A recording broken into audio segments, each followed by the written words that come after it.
Welcome to Global Health and Wellness Practitioners YouTube channel, where we're giving exposure and connecting great practitioners while providing a platform for them to leave a message and a piece of their legacy on.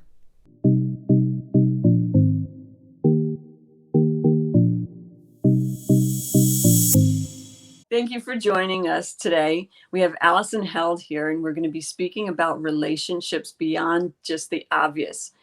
Alison is she started as an IIN life coach and got her master's in nutrition after that. And she was a holistic health coach when I met her back in 2008, I believe. So I've known Alison for a long time. Now she's evolved through her journey, and her continual healing of herself has evolved her coaching methods. And she's been coaching people internationally for a while now. So, Alison, is there anything else you can add to that? I've been trained in a variety of different techniques along the way. And these techniques are things that I incorporate when I work with people. I believe that everything is inside of us. So while I trained in things kind of outside of me, right? These gifts come forward from within to help others. And I use something called kinesiology, which is also called muscle testing, to help explore areas that people need breakthroughs in, right? They're looking for guidance. They're looking for spiritual guidance, issues with their health. And I'm able, with intuition and the kinesiology, to help navigate, help to guide them, shine the light on some things coming up for people. And recently, though, you've been getting more of a message about the strong relationships to things that you've been wanting to work through. Do you want to talk about that a little bit?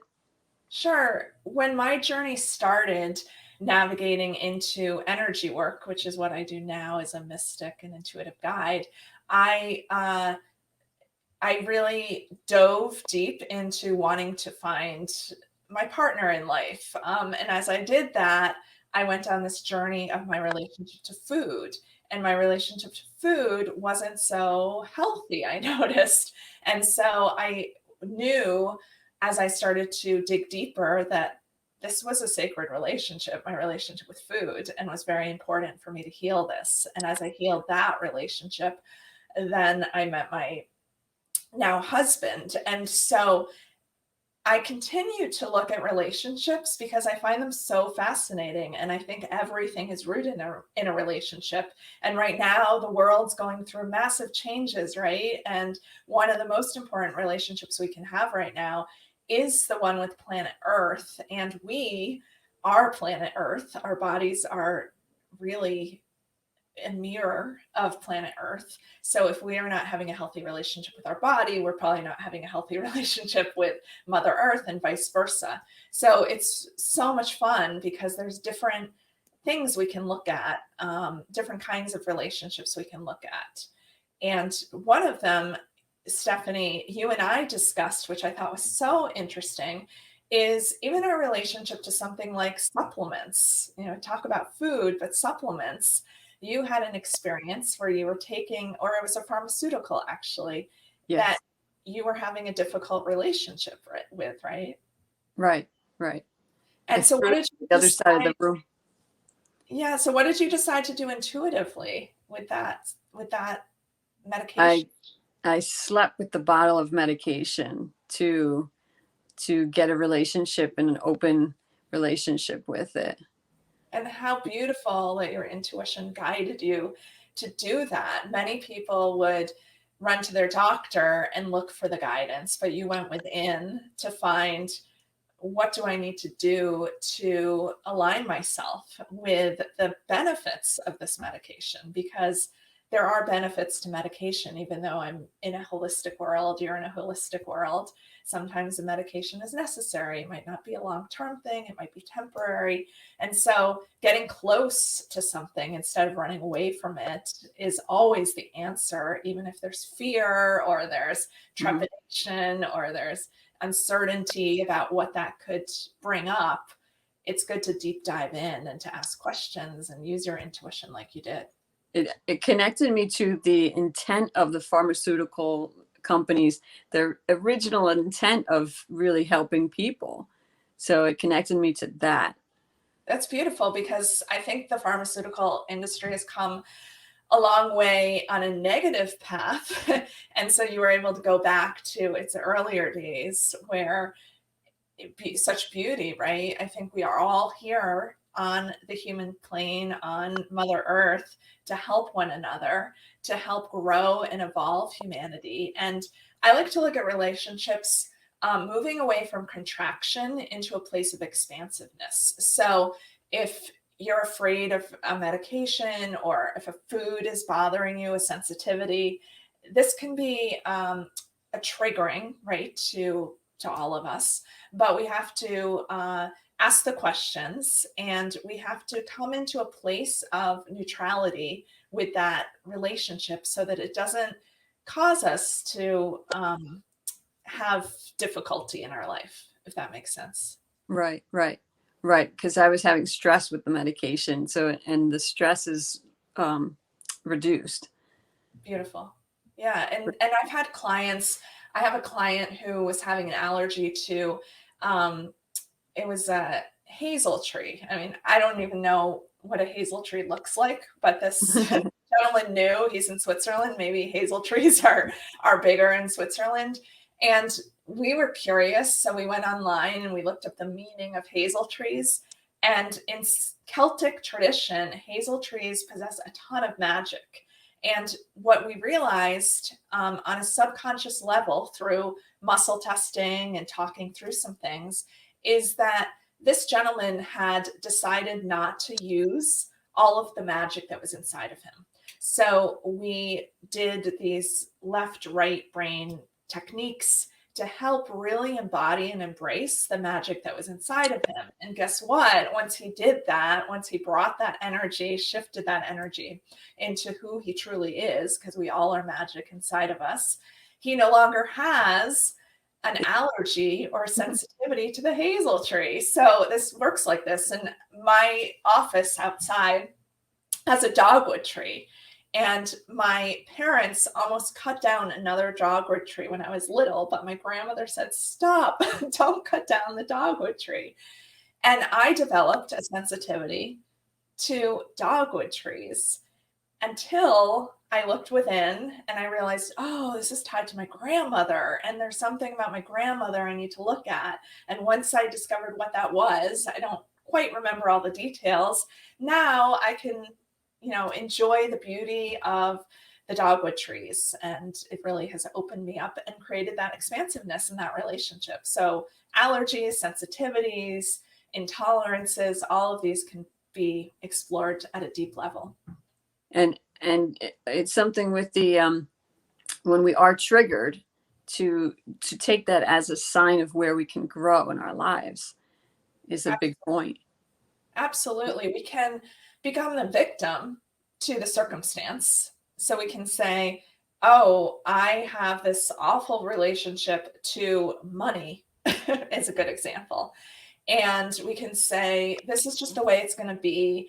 I'll try and save up money, or I'll try and do something different. But then we're using willpower. Or we can take a look at our ancestry. We can take a look at, if we believe in past lives, we can go back and see what those look like. We can even look at our childhood and how those kinds of societal beliefs that we learned in childhood, like money is everything, is kind of how we grew up. And we can collapse that energy, which then creates the expansiveness so that we have total abundance. And it's interesting because when you and I hopped on the call today, Stephanie, money did come up, right? The relationship to money. You said that you were having trouble seeing the last couple of days. Yes. And I said, let's look at this. This is a message. We can avoid this and just be like, oh, I need new glasses, or we can look deeper. And so we took a second to take, to guide us. And what came up energetically was your mom coming forward, and your mom who has passed. And your mom is here with you, and all of our ancestors are here with us. And she guided me to some material that I had, and we looked at the spleen energy, and the spleen is very cleansing energy, and it's about cleansing the blood. And so mom is directing us today to go and look at your bloodline and on your mother's side. So are you ready to explore money stuff? So we're going to give an example, right, of how we can look deeper, ask the questions, and then transform the relationship to money so that you can start to have a healthier, happier, loving relationship with money and feel more free with it. And this is about neutralizing the energy, because when there's stuff in the way, like this bloodline stuff and ancestry stuff, this can really bog down the system. It creates a lot of stress. It creates kind of like a traffic jam. And if we can move it out of the way, cleanse it, and we can just keep moving forward. So, mom's side of the family I'm getting, and I get 1, 2, 3 generations back. So I'm getting mom as number 1. So it goes back probably farther than you might have recollection of these people. Do you know anything about it would be a great, I get a grandmother, so it's a female side, great grandmother.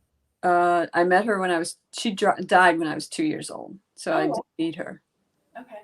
So she lived a good long life then. Yeah, 99. Okay.